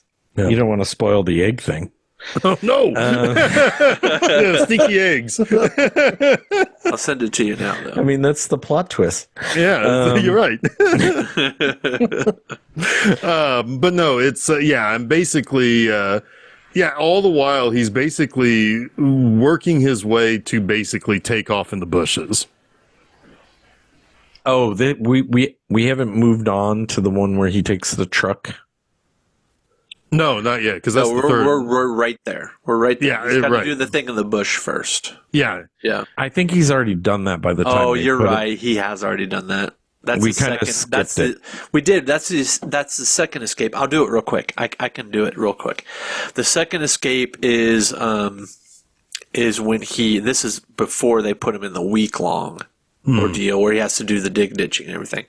He does the bush. He was like, I gotta go take a piss. And it's like, well, you keep shaking that bush. Let us know where you are. And he ties a little bit of string to it, and he keeps shaking the bush through the string. I'm shaking it. Yeah, I'm shaking it until he gets far enough away to where they can't shoot him, and he runs. And he gets to a little, a little homestead or something where some people live. And there's two little black boys. They're so cute. They're enamored by him. He's like, what are you up to? And he asks them if they've got an axe. It's like, do you think you can swing an axe? He kind of plays them against each other. And they're like, well, man, go get the axe then, and the one little boy gets the axe, and he's like, I don't think you can swing that axe. And it makes him feel bad about himself, and he cries. And he asks the other boy for curry powder. And Luke swings the axe. He gets him loose of the shackles, and he tells the other boy to go. Yeah, he tells that boy who's crying to go get him some curry powder, pepper, anything spicy that they have, as much as they've got. And he tells them, "Is like, you're going to see something funny that you're going to be able to tell all your friends. Tell me the next time. Tell me the next time you see me. Yeah, it's so good." Yes. And he what he does is he puts it all down in the dirt where he is, so he knows the path where the dogs are going to go. And the dogs come through later after he's run.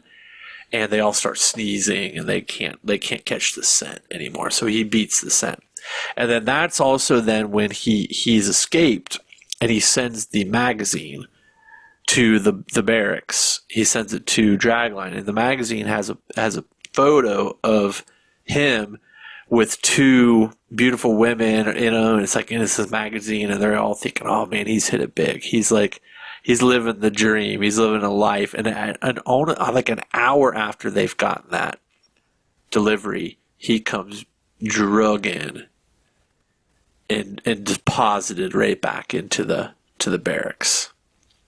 And they're so confused, and they should be confused. They're like, "What the hell happened?"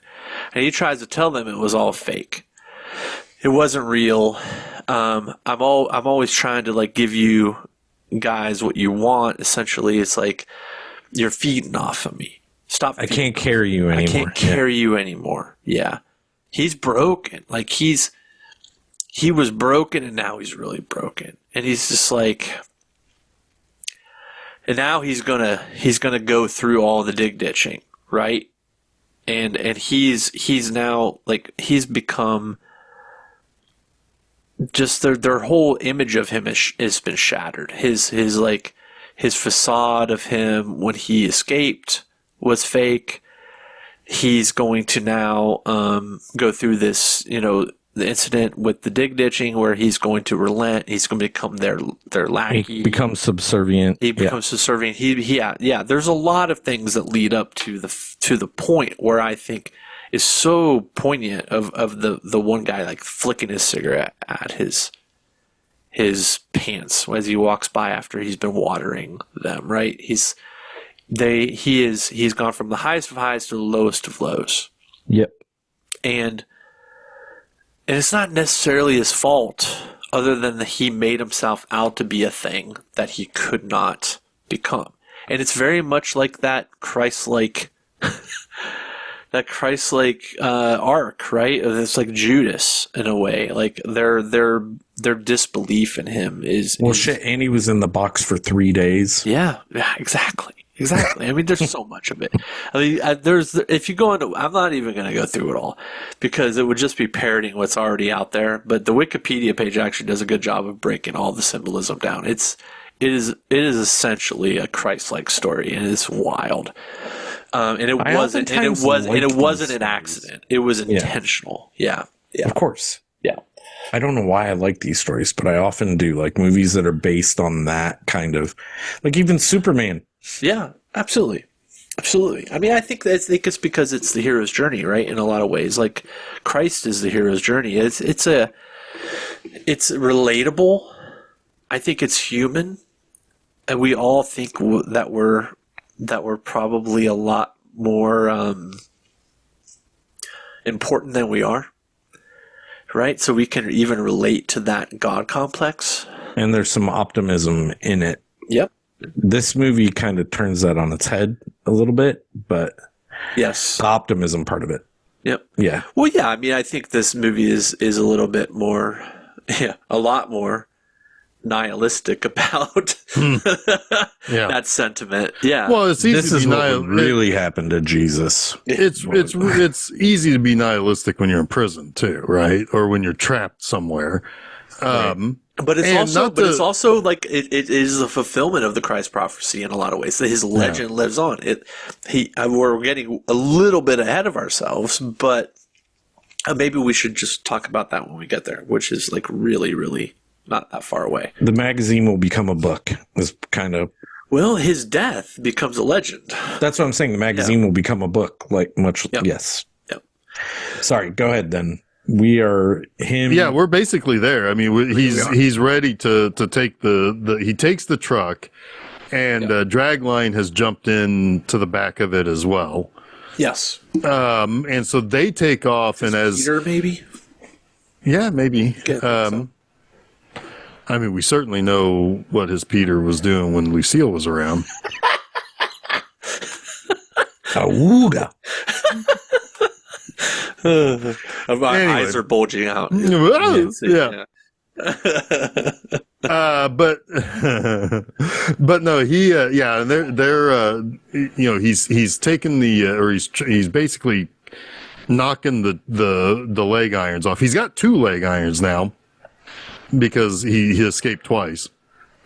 But so and he won't need a third. He won't. Well, they say if you do this again, you're not getting a third. We're going to kill you.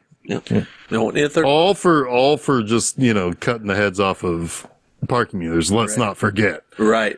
That's fair. That's a fair thing. Yep. So they.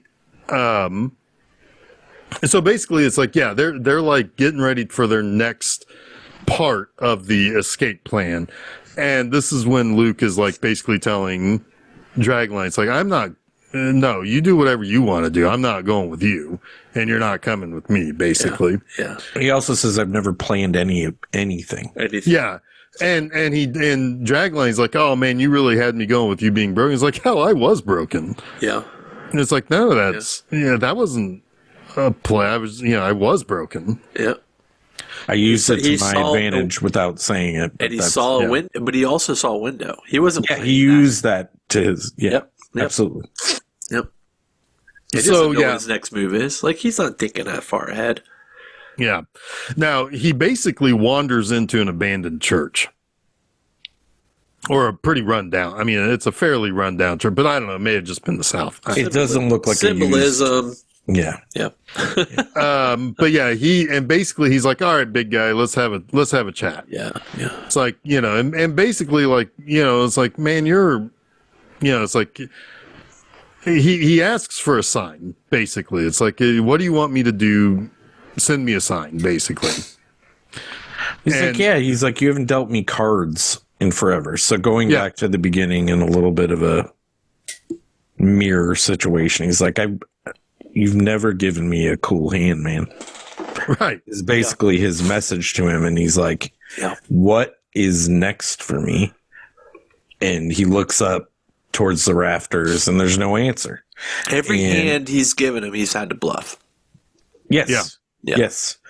And then he looks to the rafters. He doesn't get a response. And he's like, I guess I'm going to have to figure it out myself. Basically, I don't know if those are the exact words. Right, and then Dragline walks in. He's like, "Oh, I asked you to send me a sign. This is what you'd send me. Yeah, this is what you sent me." Yeah. And then Dragline looks like, "Who the fuck are you talking to?" Right. But before Dragline does walk in, no, he's Adam Sandler. Sorry, it's so funny.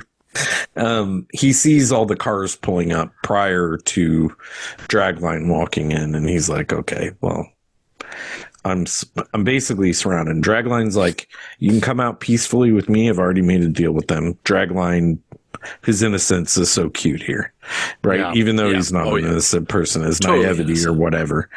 Naive. Yes, his naivety, yeah. Or he's made a deal and they're like, if you can get him to walk out peacefully. Oh, they're going to shoot him anyway. I mean, no, this is. I know they're going to shoot Luke. They can't. They want it easy. They can't be made a fool of again. Right. Yep. This is so. Yep. So Luke, they're going to use his friend to get him to lure him out again. Yes. You know, like the system does. And Luke is like, so you want me to do what I always do, which is just be cool, basically, and, you know, walk out there. And what we have here. Dragline's like, cool, man. Yeah, be cool. Let's go. And then he walks to the window, opens it up, and he sees everyone out there. He has this Luke smile. And probably the one scene I don't like in this movie is coming up where they show all his smiles. But anyway, I don't know. I just didn't love it. But he says, what we have here is failure to communicate. But he says it like Luke, not like the other. Right. And he gets shot in the fucking throat. Yeah. In the neck. And then Strother Martin has him loaded into the back of the car. And it's like, all right, well, we'll be ready for him at the hospital. It's like, no, but I'm Dragline also attacks No Eyes, which is cool. Oh, that is true. Yeah, he does fight back. But they're not going to do anything to him because they know once they get him back into the system, he's going to fall in the line. Yeah, he's going to fall in the line. He's easy to control. Yep. But they say we're going to drive him to the prison hospital. And they say that's an hour away. Yeah. And it's like, well, get out of the way. It's like, Strother Martin's killing him right now. He's going to throw him into one of the ditches they cut and dug, probably, and leave him. But and Luke is smiling, though. He's got a smile on his face. Well, he's truly free now, you know. Yes, it is. He is getting that freedom, and I think they're like multiple times in this movie, you do see that's kind of what he wants. Is the only way he'll have the freedom. It's so like Christ pose too. It's like Jesus Christ pose. Yeah, it's like this idea of his death is going to save, right? His death is a sacrifice as an example for the future people in this system, like this, and it is, and you see it with like the next scene where, Dragline is telling the prisoners like he had a smile on his face. It's like this legend is going to continue. This legend of Cool Hand Luke. Well, Cool Hand Luke, but also just this legend of misbehavior. This legend of bucking the system. This legend of this is a guy who did it, and yes, he died, but he is an example. He died happy because of it. Yeah. Which none of them will have. Right. I would even say that if nothing else, he's giving them something that will, again, giving them the fantasy, at least for a little while. Right. It's the picture in the magazine, but in real life, right? That he fabricated. He died. So they could live. So I don't want to quite say it like that, but he died for their hope. He also died for George's sins because he's gone back into the system unscathed. Yep. Yeah. It's like, in a way, he absolved all of them of anything that he caused. I think the allegory is a little bit thin in the sense that what did he really change? Nothing. Right. But what did Jesus really change? If you think about anything post or pre reemergence? Is there a lot there? This is an honest question. I'm not challenging you. I don't know. That's honestly a great fucking question, because if you look at most Christianity today, it has caused more harm than good. Like a lot more, probably exponentially more. Was that Jesus's intent? Was Jesus really the Son of God? I mean, this is all like conjecture. This is all fucking like philosophical topics that I'm not prepared to talk about as we wrap this episode up. But yeah, I mean, I mean, it's an interesting thing to wrap this episode up with, is what is the intent of the thought of what Luke represents at the end of this movie? Like, what is it? What does Luke represent? I know that's difficult. I actually, like you said, the Jesus reference, or that it's kind of thin, but it also is reminiscent of what I think about what Jesus actually did. Yeah. Right. Like, but I also think all the beats are there, but what do they mean? What do they add up to? Yeah, I don't know, but I do know that the people in power are going to use Luke's legend to get more power, and the people below them are going to use Luke's legend for hope. Okay. Right? Like, which is kind of what, if you think about the Roman or the Spanish Inquisition, or any of that stuff throughout time that we consider devastating because of religion, is done by people in power, not me and you and Jeff. Like, I just saying, like, the people on the ground who just believe for a better life. So it's pretty nihilistic. Yes, 100%. Yeah. It's one of the saddest, like, if you really dig into it, it's a very sad ending, because nobody gets anything. Right. Like, maybe Luke gets what he deserves, but definitely not if you compare it to what he did to get where he was. Does Luke get what he deserves? Well, what deserves or what he wants? I think both. We go. I think both. Yeah. I'm not sure that he gets what he deserves, because even escaping prison, you just put him into a better prison. Right. So don't whip him mercilessly while he's, I agree with, I guess I'm putting deserve in the context of there are no other options. There are no other prisons, because this is your life now, because of what we know about this particular barracks, right? Like, if you buck that system enough times, it's going to get you killed. Yeah, there's an interesting... But the system existing in the first place is bad. I agree with that. I'm just talking about the confines of the system. There's a system as a metaphor that still works today, but there's also, like, the system as a mechanical reality that is hard to relate to now as well. Right? Unless you look at it through the lens of how we treat non-citizens, and then, there's a lot. There's an interesting new reality, I think, with this movie as well. And I think this movie is really smart. So the things that, like, may frustrate you about the gaps or the information you don't know led to a really good discussion, because we're doing a lot of speculating. Well, it's a kind of movie where I watched it and was like, that's the almost perfect movie. And then after actually talking about it, it's kind of perfect for what it is.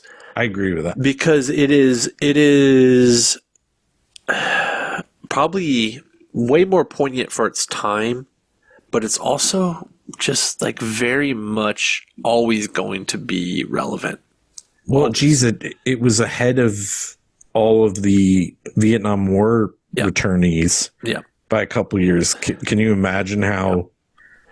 There's a prescience to it, and there's a constant relevance to this movie that if it's all there. I mean, it can be read in every there's something that's happening throughout time that you can relate to this, because it's not hard coded.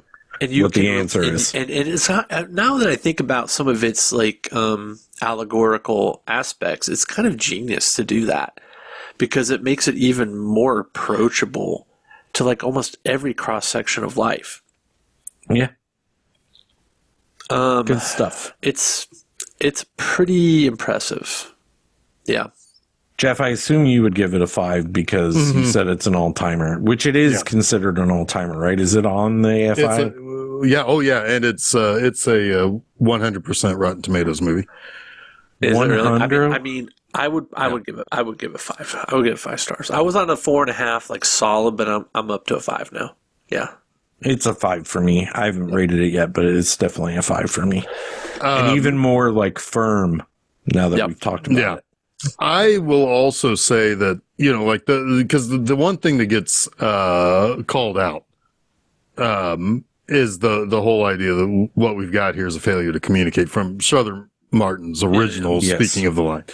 And the idea of like what that line and how they were basically there was a fight over inclusion of that line because the idea was Strother Martin's character doesn't seem smart enough to be able to say something articulated that way. And so Pearson ended up, the co-writer ended up creating like this whole backstory as to why he would say that. And that basically to get his role, he would have had to go through additional education, which could also make it sound like, oh, he's one of these kind of midwit type of people who use flowery language, but they're actually pretty not smart. They don't even know what they're saying. They don't really know. They know what they sound like they're saying, but they don't really know what they're saying. So that's interesting. It's like an indoctrination. Yeah. Yeah, I think the shit flows downhill. It's interesting. What were you going to say, Chuck? No, I mean, I'm kind of agreeing with you there because I think the guards went through some kind of indoctrination or the same kind of conditioning the prisoners do, and probably the captain did. And I read the captain as speaking down to people in a way like it's kind of being on their level. Like he is actually smarter, but the way he speaks is so that people understand him. Kind of way I read too. Yeah. Well, let me tell you exactly what Strother Martin says here. Later clarified that he felt that line in particular was the kind that his character would very likely have heard or read from some, quote, pointy-headed intellectuals who had begun to infiltrate his character's world under the general rubric of a new enlightened approach to incarceration. So he's someone who thinks he's smarter than he is. Yeah, he's a midwit. He read the 5 keys to incarceration. Yeah. Yeah. Yeah. The 5 keys for incarceration. The 5 keys to incarceration. Absolutely. Yeah. Yeah. That's fascinating. Huh. I don't know that I really totally read it that way, but I can absolutely see it. Huh. Okay. Interesting. Yeah. So yeah, it's the idea of cruelty being kind of wrapped up in the concept of intelligence. Cruelty, intelligence, and also just like a bullet plan. I mean, it's like so just institutionalized. It's like, let me get the spreadsheet out and see what we do on 5.1. It's all like a bulletproof plan. Yeah. Is he still not communicating? Then do this. Right. Still not communicating? Do this. It's all workflows. Yeah. Flow charts. Yeah, that's fascinating. Huh. I don't think I have much more to add to this. No, that kind of actually blew my mind right at the end. But yeah, that's a good movie. It sure is. That's a good movie. It's a real good movie. I hope that's not a failure to communicate. Well, no, I mean, I think it's pretty straight. Yeah, I read you. Yeah. So, next week, the 26th, the week of Thanksgiving here in America. Yeah. Oh. Yeah, spend that time with your family. Listen to a new episode of Film Seizure because on Wednesday, Australian movie. Yeah, no, New Zealand. New Zealand, my bad. And on Wednesday the 26th, we've got some hard sci-fi that I've seen that has been many times over suggested to us by one of our listeners who listens through YouTube. But yeah, we're going to watch Jeff Murphy's The Quiet Earth. And I can't wait to hear what you guys think of it, because it's a thinker. Some ways. I'm ready. I like hard sci-fi, so let's. Oh, I think Jason's gonna. I like really Australian movies. Oh, although is it Australian or New Zealand? What do we land on there? It's Kiwi. It's New Zealand. Well, it is close enough for me. Okay, well, it's close enough for me. It's close enough for hand grenades. Not exactly. I mean, I think you need a whole boat to get over there. I know. It's far enough away that all of those creepy, crawly, venomous. And this is very true. All the things that can kill you in Australia, you're safe from in New Zealand. It's like a safe haven. Yeah, a little safe haven. But anyway, so that is Wednesday, November 26th, right here at filmseizure.com. Several different places. You can also listen to us on various podcast sites. If you want to know where, and where you can also follow us on various social media, just go to filmseizure.com. It's all there. All of it. So yeah, The Quiet Earth. Looking forward to that mid-'80s, little lesser known movie. This upcoming Monday at all of the same places, filmseizure.com, all of that stuff. The episode of Monster Mondays is Onyx the Fortuitous and the Talisman of Souls. Oh, that's a fun movie. Oh boy. It's a fun one. It is a fun one. So that will be all the same places. That's the new Monster Mondays episode next week.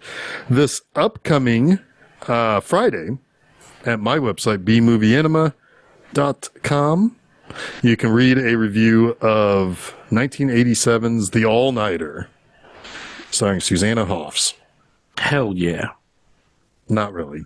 It's a bad movie. Yeah, but Susanna Hoffs. Yeah, well, there's a couple of really good scenes with her, yeah. But no, bad movie otherwise. I think that's a 0% on Rotten Tomatoes, while we talked about a 100%. Anyway,